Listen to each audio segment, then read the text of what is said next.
میرے ایک دوست ہیں، میڈیکل کے شعبے سے وابستہ ہیں، تو مجھے کہنے لگے کہ ڈاکٹر بھی اپنی روٹین بدلتے ہیں اور معدے والی ساری دوائیاں بھی اکٹھی کر لیتے ہیں کیونکہ رمضان آنے والا ہے، یہ زیادہ لوگ استعمال کریں گے۔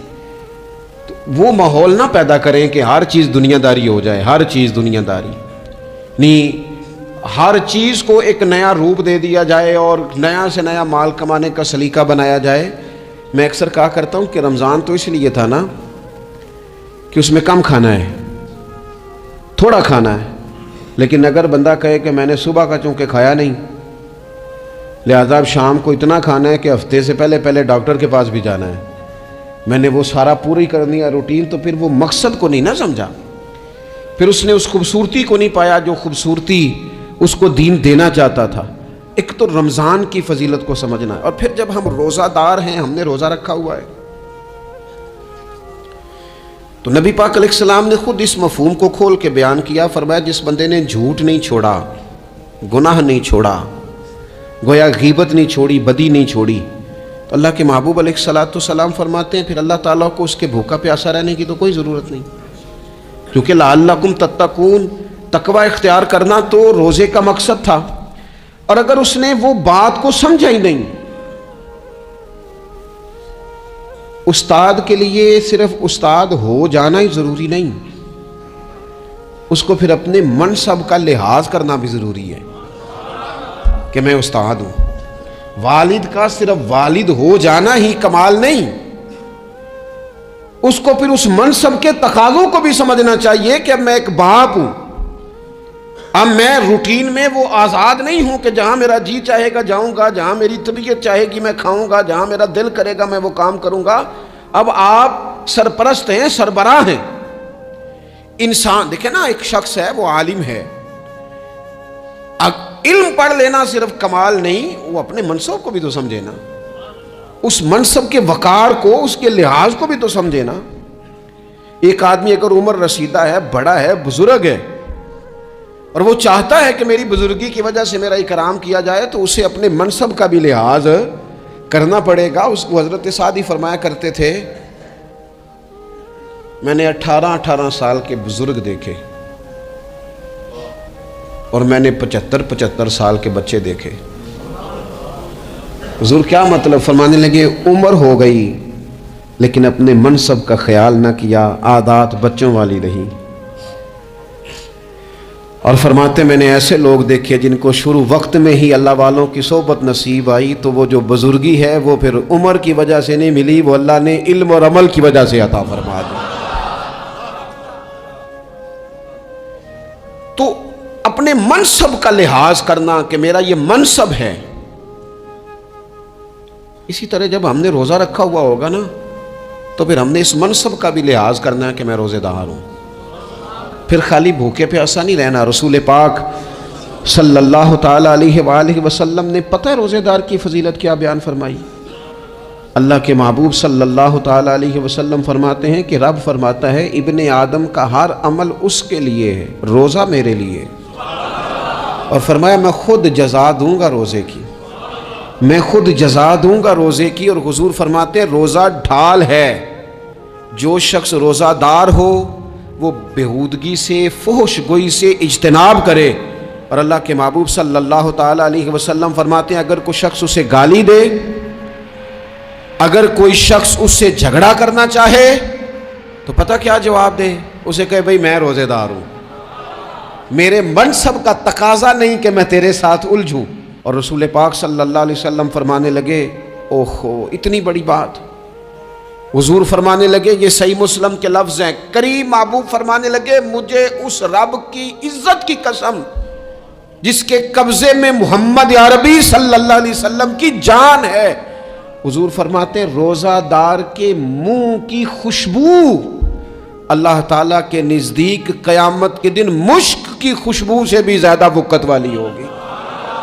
اس کے منہ سے جو خوشبو آتی ہے قیامت میں مشک پیچھے رہ جائے گا، اور رب کی بارگاہ میں صرف روزہ دار کے منہ سے اگر تیرے منہ کی خوشبو رب کو اتنی پسند ہے تو تجھے بھی تو اپنے منصب کا خیال ہونا چاہیے کہ میں نے روزہ رکھا ہوا ہے، میں روزہ دار ہوں۔ اور میرے نبی پاک علیہ السلام کے یہ دو لفظ ہیں نا، وہ صوفیاء ہیں نا، اللہ کے نیک بندے جو ساری زندگی تڑپتے رہے کہ کبھی اے حقیقت منتظر نظر آنا لباس مجاز میں، کبھی مالک ایک دفعہ کبھی تیرا جلوہ ملے، کبھی اے حقیقت منتظر نظر آنا لباس مجاز میں، لاکھوں سجدے تڑپ رہے ہیں میری جبین نیاز میں، اور جو ساری زندگی کہتے رہے کہ ہم تو عمر دراز مانگ کے لائے تھے 4 دن، 2 آرزو میں کٹ گئے، 2 انتظار میں، یہ دیکھو انہیں انعام ملنے لگا ہے۔ جو اس کی راہ کے سوالی تھے، جو اس کے رستے کے مسافر تھے، جو اسے پانا چاہتے تھے، جو اس کی دید کرنا چاہتے تھے، جو اسے ملنا چاہتے تھے، میرے رسول پاک علیہ السلام نے فرمایا روزہ دار کو 2 خوشیاں ملیں گی۔ ایک خوشی اس وقت ملتی ہے جب وہ افطار کرتا ہے، اور فرمایا ایک خوشی اس وقت ملے گی جب وہ اپنے رب سے ملاقات کرے گا، جب وہ اس سے ملے گا تو اس وقت روزہ دار کو خوشی ہوگی۔ میرے دوستو، خوشی تو جو ہوگی سو ہوگی، لیکن یہ لفظ بڑے حسین نہیں کہ روزہ دار کی رب سے ملاقات ہوگی، یہی لفظ بڑے باکمال نہیں۔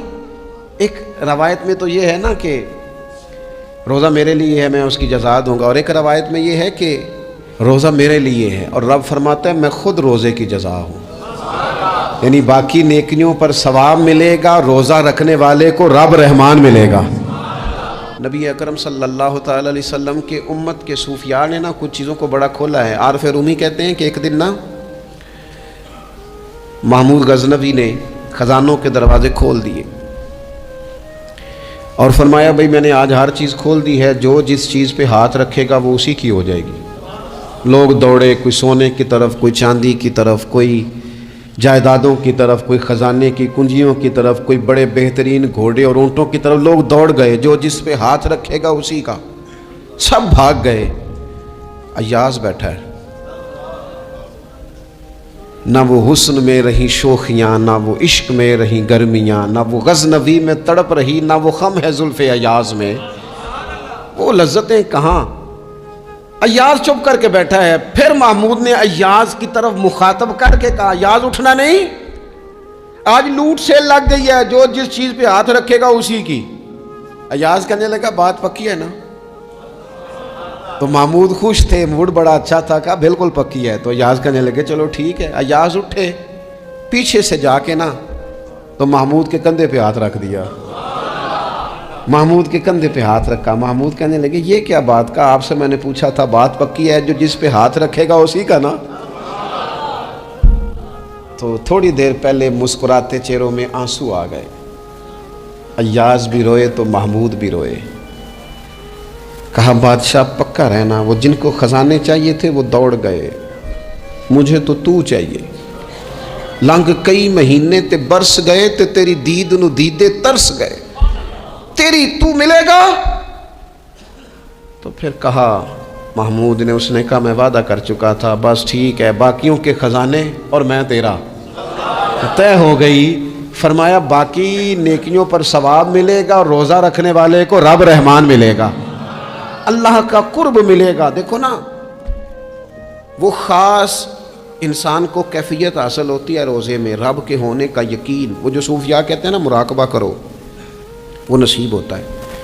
یعنی کسی کو کیا پتہ ہے اس کا روزہ ہے کہ نہیں، اکیلا ہے نا گھر میں، فریزر بھرا ہوا ہے، نہیں نہ کھاتا، کیوں؟ اسے پتہ ہے میرا رب میرے ساتھ ہے، میرا رب مجھے دیکھ رہا ہے۔ بس یہ تصور توحید پکا ہو جاتا ہے رمضان، تو پھر اللہ تبارک و تعالیٰ کی بھی خاص رحمت اور کوئی خاص ہی اعزاز۔ حضور فرماتے ہیں جنت کے کئی دروازے ہیں، ایک باب الریان ہے، اس سے صرف روزہ دار گزریں گے۔ آواز ہوگا روزے والے آ جاؤ، وہ آ جائیں گے، فرمایا اس خاص دروازے سے گزرو، جب گزر جائیں گے تو فرمایا بند کر دو بھائی، اور کوئی نہیں گزرے گا یہاں سے، دروازہ ہی مخصوص ہے، ان کا اعزاز ہی ذرا زیادہ ہے۔ تو میرے عزیز، رمضان شریف کے اندر وہ منصب کا بس خیال رکھیں کہ میں روزہ دار ہوں، اس احتیاط کے ساتھ۔ اور دوسری جو رمضان کی چند عبادات ہیں نا، سب سے پہلی تو میں عرض کروں گا تراویح کے حوالے سے یہ بات یاد رکھ لیں کہ نبی پاک علیہ السلام نے فرمایا جس نے ایمان اور احتساب کی نیت کے ساتھ رمضان میں قیام کیا، اللہ اس کے پچھلے سارے گناہوں کو معاف فرما دے گا۔ اور ایک مقام پر نبی پاک صلی اللہ تعالیٰ علیہ وسلم نے بیان کیا، یہ مشکات میں موجود ہے، حضور فرماتے ہیں رمضان اور قرآن دونوں قیامت کے دن بندے کی شفاعت کریں گے۔ رمضان کہے گا یا اللہ میں نے اسے دن بھر کھانا کھانے سے باز رکھا اور تیری بارگاہ کے حکم کے مطابق اس نے اپنے آپ کو ان چیزوں سے بچا کے رکھا، اور قرآن کہے گا مالک رات میں نے اسے نیند سے روکے رکھا۔ کیا مطلب؟ اس نے کھڑے ہو کے عبادت کی، اگرچہ اس سے مراد شارحین حدیث نے تراویح بھی لیا ہے، تہجد کی نماز بھی لیا ہے، صلاۃ اللیل بھی لی ہے، لیکن میرے عزیز یہ خاص ربط ہے قرآن مجید کے ساتھ تراویح کا۔ مسنون ہے رمضان کی راتوں میں قرآن مجید اور تراویح کا پڑھنا۔ اگر تھوڑی سی نا طبیعت میں صرف تبدیلی پیدا کی جائے، میں نے دیکھا ہے کہ جو لوگ کہتے ہیں نا میرا وقت بڑا قیمتی ہے، بڑی ساری جگہوں پہ آپ کو بیٹھنا پڑتا ہے، بیٹھیں آپ 2 گھنٹے بیٹھیں، 3 گھنٹے بیٹھیں۔ میں نے دیکھا ہے لوگ جاتے ہیں کسی دفتر میں تو رات کو ہی چلے جاتے ہیں، اس علاقے میں کھڑے ہیں، پاسپورٹ کے دفتر کھڑے ہیں، شناختی کارڈ کے دفتر کھڑے ہیں، امیگریشن کی لائنوں میں کھڑے ہیں۔ کچھ ذہن تو بنائیں کہ میں نے رات کھڑے رہنا ہے اور اپنے رب کی عبادت کرنی ہے۔ تراویح کو ذرا ذوق سے آپ اگر تھوڑا ارادہ کر لیں گے نا، یعنی کوئی ایسا مشکل کام نہیں، میری تو رائے یہ ہے کہ پہلے 3-4 دن ذرا جم کے ذہن بنائیں اور تھوڑا سا نا روٹین کو بدلنے کی کوشش نہ کریں۔ جس امام صاحب کے پیچھے تراویح شروع کریں کوشش کریں ساری وہیں پڑھیں۔ روٹین بدلنے سے بھی سستی آتی ہے، ایک دن یہاں گئے 2 دن وہاں گئے، تو یہ روٹین بدلنے سے بھی بعض اوقات سستی آتی ہے۔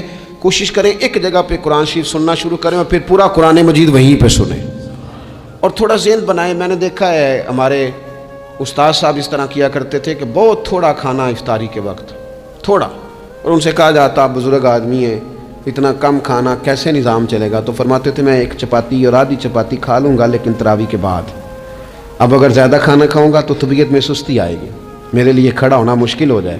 سادہ سا کھانے کے ساتھ افطاری کی جائے گی، اور تراویح کے لیے اپنے آپ کو ذہنی کہاں ٹائم ملتا ہے سارا سال قرآن پڑھنے سننے کا؟ یہ تو اللہ نے موقع عطا فرمایا ہے، تو تھوڑا سا اگر دلچسپی پیدا کی جائے، بڑا سونا قرآن مجید پڑھا جاتا ہے مساجد میں، بچے بڑی خوبصورتی سے، تو اللہ کا شکر ہے جگہ جگہ پہ۔ اور مساجد کے علاوہ بھی میں نے دیکھا ہے ہم سے لوگ مطالبہ کرتے ہیں کہ ہماری فیکٹری میں رات کو بھی کام ہوتا ہے، اتنے سارے ورکر ہیں تو بچہ کوئی مل جائے قرآن شریف سنائے، فلانی جگہ بھی اتنے لوگ ہیں تو اگر موقع مل جائے، تو اگر تھوڑا ذہن بنایا جائے، شوق پیدا کیا جائے تو اللہ تعالیٰ فضل فرماتا ہے، انسان کو طاقت ملتی ہے کھڑے رہنے کی۔